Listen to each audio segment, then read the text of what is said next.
वही बचाएगा ना। तो अभी हमारे सामने हमारे परम आदरणीय कमलेश दीदी जी बैठे हैं।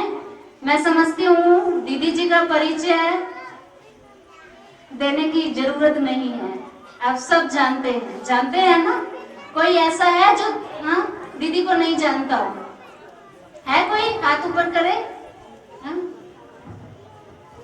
दीदी यहाँ रानिया में 25 सालों से सेवाएं कर रहे हैं। ये 2017 हमारा इस रानिया में सेवा का सिल्वर जुबली का ईयर है। तो इसलिए पहले भी दीदी ने सेवाएं की। दीदी तो बचपन से ही संस्था से जुड़े हुए हैं, 9th 10th क्लास से। अम्बाला में, बरवाला में कई जगह सेवाएं करके आए। आदरणीय दादी चंद्रमणि जी के साथ पंजाब में भी सेवाएं करके आए। बहुत सेवाएं बचपन से ही जुड़े हुए हैं। तो आपके पास 25 सालों से सेवाएं कर रहे हैं। तो अभी बीच में बात हो रही थी, कल ही एक प्रोग्राम में राजस्थान में गए, वहां भी 25 सालों की सिल्वर जुबली थी। तो भी बात कर रहे थे कि अपनी भी सिल्वर जुबली ही है। तो मैं समझती हूँ अभी थोड़े ही दिनों में हम ये कार्यक्रम भी यहाँ रखेंगे, आप सबको भी इसमें बुलाएंगे। और आप सब तो ऐसा लगता है कि जैसे हमारे अपने ही हैं, अपने ही परिवार के हैं, क्योंकि एक बार छोटा सा निमंत्रण कानों में पहुंचते ही आप सब दिल से आ जाते हैं, निमंत्रण को स्वीकार करते हैं। तो ये बहुत बड़ा प्यार है परमात्मा के प्रति भी, हम बहनों के प्रति भी। तो इस बात की बहुत खुशी होती है, इसीलिए अपने आप के लिए सभी एक बार ताली बजाएंगे। अभी मैं आमंत्रित करूंगी दीदी जी को। कमलेश दीदी जी आएंगे और आपको परमात्मा पिता का शिवरात्रि का रहस्य समझाएंगे।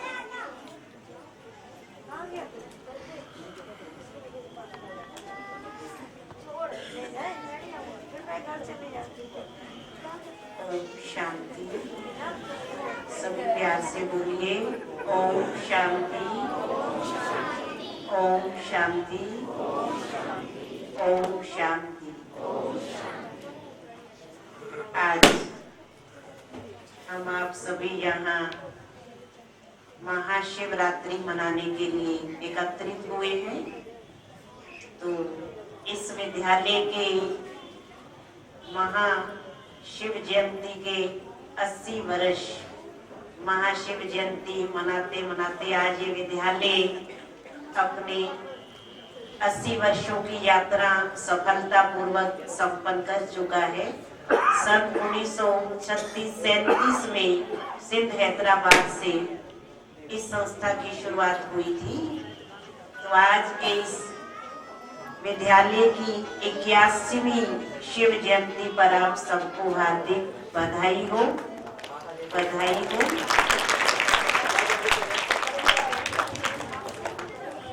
शिव जयंती हम सबके परम पिता परमात्मा शिव पिता का यादगार। आज यूं कहे कि हम सब अपने ही पिता का यादगार मनाने अपने घर में आए। तो अपने घर में अपनों का स्वागत है। महाशिव जयंती का जो पर्व है बाकी सभी पर्वों से एक अलग पर्व है। बाकी सब पर्व भी इसी पर्व के साथ जुड़े हुए हैं यादगार रूप में। और परमात्मा शिव का अवतरण दिवस का ये यादगार है। शिव के साथ रात्रि शब्द को जोड़ा जा रहा है, जबकि इस दुनिया के अंदर कोई भी शरीरधारी जन्म लेता है, चाहे वो धर्म पिता है, चाहे वो महान आत्मा है, चाहे वो साधारण आत्मा है, लेकिन सभी जन्म लेने वाले शरीरधारियों का नाम जन्मदिन से जोड़ा जाता है। भले वो रात के 12 बजे जन्म ले, 1 बजे जन्म ले, जन्मदिन ही मनाया जाता है। लेकिन क्या आपने कभी ऐसा सोचा शिव की शिवरात्रि क्यों? क्या शिवरात्रि में पैदा हुए? क्या कहेंगे? रात्रि में भी कोई पैदा होता है तो उसका जन्मदिन ही मनाया जाता है। लेकिन भगवान शिव की शिवरात्रि क्यों मना रहे हैं? क्या भगवान शिव 12 घंटे वाली रात्रि में आए? तो यहाँ हम आपको बताना चाहेंगे कि रात्रि शब्द को शिव के साथ क्यों जोड़ा गया है। यहाँ आध्यात्मिक रहस्य है इस रात्रि शब्द का। परमात्मा शिव कभी 12 घंटे वाली रात्रि में नहीं आते। 12 घंटे वाली रात्रि तो एक साल में कितनी होती है? 365 होती है। 365 दिन भी होते हैं, 365 रात्रि भी होती है। लेकिन यहाँ हम ज्ञान की बात कर रहे हैं। परमात्मा ज्ञान सूर्य है, तो वो ज्ञान का सूर्य प्रकट होता है तो अज्ञान का अंधेरा मिट जाता है। तो कब प्रकट होता है वो? अज्ञान रात्रि में। इस सृष्टि के अंदर 4 युग आते हैं। सृष्टि को 4 भागों में बांटा गया है। पहला भाग सतयुग, दूसरा भाग त्रेता युग, तीसरा द्वापर युग, चौथा कलयुग। और अभी कलयुग का भी आखिरी चरण है। कलयुग के भी अंतिम कुछ वर्ष बाकी है समाप्त होने में, तो इसको कहते हैं घोर कलयुग, घोर रात्रि, घोर अज्ञान। यहाँ रात्रि का संबंध अज्ञानता से लिया गया है। जैसे ज्ञान को हम रोशनी कह रहे हैं, ऐसे अज्ञान को अंधकार अर्थात रात्रि कहा गया। तो 2 युग सतयुग त्रेता में आत्मा रोशनी में रहती है, देह अहंकार के अज्ञान से मुक्त रहती है। तो देह अहंकार रूपी अज्ञान से मुक्त होने कारण 2 युग सृष्टि का आधा समय दिन है अर्थात रोशनी है, और द्वापर युग और कलयुग सृष्टि का आधा समय अज्ञान है। हर आत्मा अभिमान के वश है। तो सबसे बड़ा अज्ञान अभिमान है, अहंकार है। तो 2 युग सृष्टि की रात्रि का समय अज्ञान रात्रि, और अभी अज्ञान रात्रि का भी घोर अज्ञान का समय। तो ये जो कलयुग के अंतिम वर्ष है, कुछ ही वर्ष बाकी है कलयुग का विनाश होने में। तो इस समय परमात्मा शिव निराकार ज्योति स्वरूप इस धरा पर एक साकार माध्यम प्रजापिता ब्रह्मा के तन में अवतरित हो चुके हैं। परमात्मा को अवतरित हुए 80 वर्ष हो गए हैं। हम 81वीं शिव जयंती मना रहे हैं। तो उन शिव पिता की यादगार का ये दिन। तो इस अज्ञान रात्रि के समय परमात्मा शिव आकर ज्ञान का प्रकाश दे रहे, सबकी सोई हुई ज्योति को जगा रहे। हर मानव आत्मा आज कुंभकर्ण की तरह अज्ञानता की नींद में सोए। कुंभकर्ण कोई एक व्यक्ति नहीं था जो कहते हैं कि 6 मास सोता था, फिर 6 मास जागता। कुंभ का अर्थ होता है घड़ा, कलश, और करण माना कान। ज्ञान कलश के द्वारा भगवान शिव ज्ञान का अमृत पिला रहे हैं, लेकिन अज्ञानता में सोई हुई मानव आत्माएं अभी भी नहीं जाग रही। तो कानों के द्वारा जो आत्माएं ज्ञान का अमृत पान कर लेती है, तो वो कुंभकर्ण की नींद से जाग जाती, अज्ञानता की नींद से जाग जाती। इसीलिए इस समय का गायन है, ज्ञान सूर्य पर घटा अज्ञान अंधेर विनाश।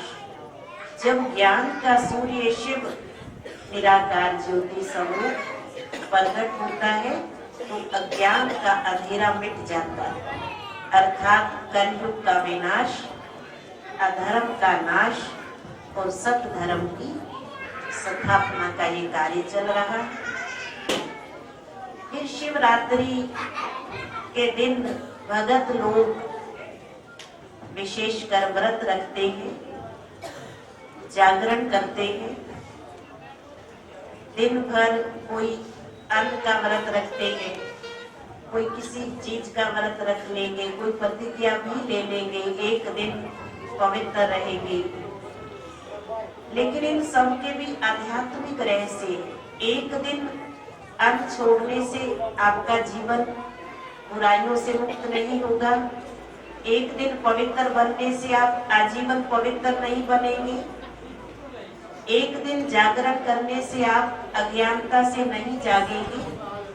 परमात्मा शिव जब धरा पर आते हैं तो वो हमें अज्ञान निद्रा से जगाते हैं, ज्ञान की रोशनी देते हैं। उसी का यादगार भगत लोग शिवरात्रि के दिन पूरी रात जागरण करते हैं और ओम नमो शिवाय, ओम नमो शिवाय, ओम नमो शिवाय का मंत्र जाप करते हैं।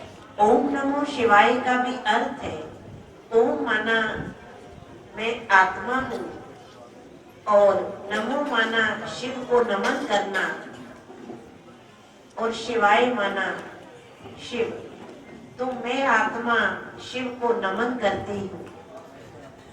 ओम नमो शिवाय का ये अर्थ है। नमन करना अर्थात अपने अंदर के अहंकार को त्याग देना। नमन करना ये नहीं कि सिर झुका देना, माथा झुका देना। आप माथा और सिर तो झुकाते हैं भगवान के आगे, लेकिन क्या अहंकार को भी त्यागते हैं? एक अभिमानी व्यक्ति मंदिर और गुरुद्वारे के अंदर भगवान की मूर्ति के आगे तो बहुत सुंदर तरीके से पूरा झुक जाते, पूरा सिर माथा या शरीर ही पूरा शरीर लेटा देते हैं कि मेरे जैसा निमानी, मेरे जैसा नमर्चित निरंकारी कोई नहीं, ये दर्शाते हैं। लेकिन ये केवल दिखावा मात्र है। असली झुकना कहते हैं अंदर के अहंकार को मिटा देना, मैंपन को मिटा देना, अपने को आत्मा जान लेना। इस पे एक छोटी सी बात सुनाना चाहूंगी। एक बार एक गाड़ीवान बूढ़ा व्यक्ति था, बहुत गरीब था, उसके तन पे वस्त्र भी नहीं थे, केवल एक धोती पहने हुए, बाकी तन से वो नंगा बैठा था। और वो पहले जमाने में जैसे सूत बनाते थे, सूत से खेस दरी लोग बनाते थे, तो वो सूत बना रहा था। तो एक राजा अपने कुछ मंत्रियों के साथ, सुरक्षा कर्मियों के साथ उस गाड़ीवान बूढ़े के पास गया। वो गाड़ीवान बुजुर्ग बहुत ही खुशी में था और खुशी में झूमते झूमते, मुस्कुराते मुस्कुराते, गीत गाते गाते सूत बना रहा था। तो राजा ने पूछा जाकर के, अपने अभिमान वश बोला, ओ बूढ़े, मुझे सुखी होने का रहस्य तो बता दे। ये गाड़ीवान, हाथी, घोड़े, महल, दास दासियां, जो कुछ चाहिए सब ले ले मेरे से, लेकिन मुझे सुखी होने का रहस्य बता दे। तो उस गाड़ीवान ने कहा, जा राजा जा। तो राजा सुन के हैरान हो गए। फिर गाड़ीवान बूढ़ा बोला कि मुझे हाथी, घोड़े, दास दासियां कुछ नहीं चाहिए, मुझे तो सुखों की खान मिली है। मैं तो सुखों का स्वामी हूँ, सुखों का राजा हूँ। जो स्वयं सुखों का राजा है, उसको हाथी, घोड़े, दास दासियों की क्या आवश्यकता। राजा चला गया। उसको समझ नहीं आया कि उस गाड़ीवान बूढ़े को क्या चाहिए था। कुछ दिन के बाद राजा फिर वापस उस गाड़ीवान बूढ़े व्यक्ति के पास आया। फिर बोला, ओ बूढ़े, मुझे सुखी होने का रहस्य तो बता दे। तो उस गाड़ीवान ने राजा से कहा कि मेरी पीठ थपथपा दे। जब राजा ने उसकी पीठ थपथपाई तो उसको इतना सुकून मिला, सुख मिला, शांति मिली, उसके अंदर से शांति के, सुख के, खुशी के परकंपन निकल रहे थे, लहरें निकल रही थी। तो राजा बोला, जिसके पास सैकड़ों कमीजें हैं वो सुखी नहीं है, पर जिसके पास कोई कमीज नहीं वो सुखी है। इसका रहस्य क्या है? तो उस गाड़ीवान ने कहा, राजा, सुख कमीज में नहीं, सुख आत्मा के अंदर है। सुख का रहस्य आत्मा है। आत्मा तो स्वयं सुख स्वरूप है, सुखों का राजा है, स्वामी है, आनंद स्वरूप है।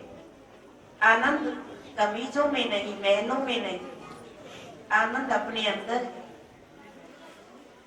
तो फिर राजा ने कहा कि जब आत्मा स्वयं सुख स्वरूप है, आत्मा ही सुखों का राजा है, तो मन सुख के लिए, खुशी के लिए जगह जगह क्यों भटकता है? तो उस गाड़ीवान ने कहा कि इसके लिए आप अपने अंदर जाइए। आप जो हैं, जैसे हैं, जिसकी संतान है, वो अपने आप को समझ लीजिए, तो आपको सुख का रहस्य मालूम हो जाएगा। तो आज हम आपको यही बता देना चाहते हैं कि आप चैतन्य शक्ति, ज्योति बिंदु, दिव्य सितारा, सुख स्वरूप, ज्ञान स्वरूप आत्मा है। जब अपने आप को इस शरीर के अभिमान से मुक्त कर लेंगे, एक सितारा, ज्योति, आत्मा, ज्ञान स्वरूप, पवित्र स्वरूप रियलाइज करेंगे, तो उस परमात्मा शिव, जिसकी आज हम शिव जयंती मना रहे हैं, उस सुप्रीम पावर से, निराकार ज्योति से कनेक्ट हो जाएगी और उस निराकार ज्योति स्वरूप परमात्मा जो आनंद का सागर है, प्रेम का सागर है, ज्ञान का सागर है, उसके गुण आपके अंदर प्रवाहित होने लगेंगे। सुख, शांति, प्रेम, पवित्रता, ज्ञान और आनंद का भंडार आपको मिल जाएगा।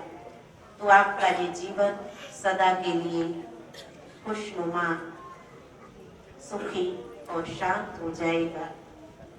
तो आज की जो शिवरात्रि हम मना रहे हैं वो तभी सार्थक होगी जब आप अपने आप को पहचानेंगे और अपना संबंध परमात्मा शिव, परम धाम निवासी, शांति और प्रेम के सागर से जोड़ लेंगे। जबकि वो हमारा पिता है, बाप है, तो आनंद के सागर के हम बच्चे, प्यार के सागर के हम बच्चे, पवित्रता के सागर के हम बच्चे हैं। जिस आत्मा का पिता हर गुण का भंडार है, सुख शांति का सागर है, वो आत्मा आज वंचित क्यों? ये सोचने का प्रश्न है। वो आत्मा आज सुख शांति प्रेम की भिखारी क्यों? जब आप उस पिता से अपना गहरा संबंध जोड़ लेंगे तो आप स्वयं सुख शांति प्यार पवित्रता ज्ञान देने वाले परमात्मा पिता की संतान मास्टर दाता हो जाएंगे और आपसे ऐसी ऊर्जा निकलेगी, शांति प्रेम ज्ञान की तरंगें आप द्वारा सब तक पहुंचती रहेगी। तो मैं इतना ही आप सबसे कहूंगी कि आप यहाँ आते रहिए, समय प्रति समय कार्यक्रम भी चलते रहेंगे और इस विद्यालय के अंदर पूरे ज्ञान का 7 दिन का कोर्स है। 1 घंटा प्रतिदिन, 7 दिन में केवल 7 घंटा अगर आप वो कोर्स कर लेंगे तो आपका जीवन सफल हो जाएगा। आपकी ये जीवन यात्रा सफल तो होगी, सुखद तो होगी, लेकिन अनेक आत्माओं का आप कल्याण कर सकेंगे। इतना ही कह के आज के इस महोत्सव की मैं आप सबको शुभकामनाएं देती हूँ। ओम शांति।